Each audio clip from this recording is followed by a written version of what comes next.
বড় একটা বিবর্তন আমি দেখেছি আরকি। মানে এটা আমার সৌভাগ্য যে যখন শুরু করেছিলাম তখনও আমাদের ইন্ডাস্ট্রিতে না সুপার 16 ক্যামেরা দিয়ে শুট হতো। এবং ১০০০ ফিট রোল তখন যেহেতু অ্যানালগ টাইম মানে প্রপার ফিল্মে শুট হতো আরকি। এবং তখন রোলগুলো ছিল ১০০০ ফিটের। তারপর সেটা 35 এলো, হ্যাঁ? সুপার 16 টাকে ব্লো আপ করে 35 করতে আবার 35 ক্যামেরা এলো। 35 এ তখন ৪০০ ফিটের রোল লাগানো হতো এবং তখন কেন বলছি এই কথাটা? আজকে যেমন ডিজিটাল যুগে ইচ্ছামতো নিজের ইচ্ছামতো আরকি আমরা প্রচুর পরিমাণে শুট করতে পারি। অনেকক্ষণ ধরে শুট হয়, ইচ্ছামতো রাখলাম, রাখলাম না। তখন যেহেতু ফিল্মের একটা দামের ব্যাপার ছিল, প্রচণ্ড কস্টলি ছিল ফিল্ম।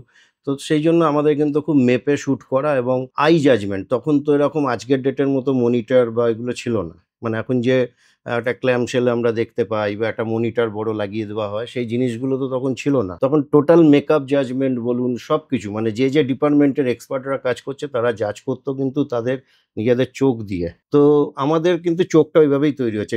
মানে বর্তমান যুগেও কিন্তু আমি মেকআপ জাজ কখনোই মনিটর দেখে করি না। নিজের চোখ যেটা বলবে ওটাই শেষ কথা। তো ওই একটা বড় জিনিস ছিল। হুম। তারপর আস্তে, আস্তে যুগের পরিবর্তন মানে ওই 35 থেকে ওটা এখন 2C ক্যামেরা এলো। 2C ক্যামেরার পর আ 45 এলো, হ্যাঁ? ARRI 3 এলো, ARRI Flex, তারপর এখন মিনি, Alexa এরকম ভ্যারাইটি করতে, করতে আজকের মডার্ন যেগুলো আছে সেগুলো।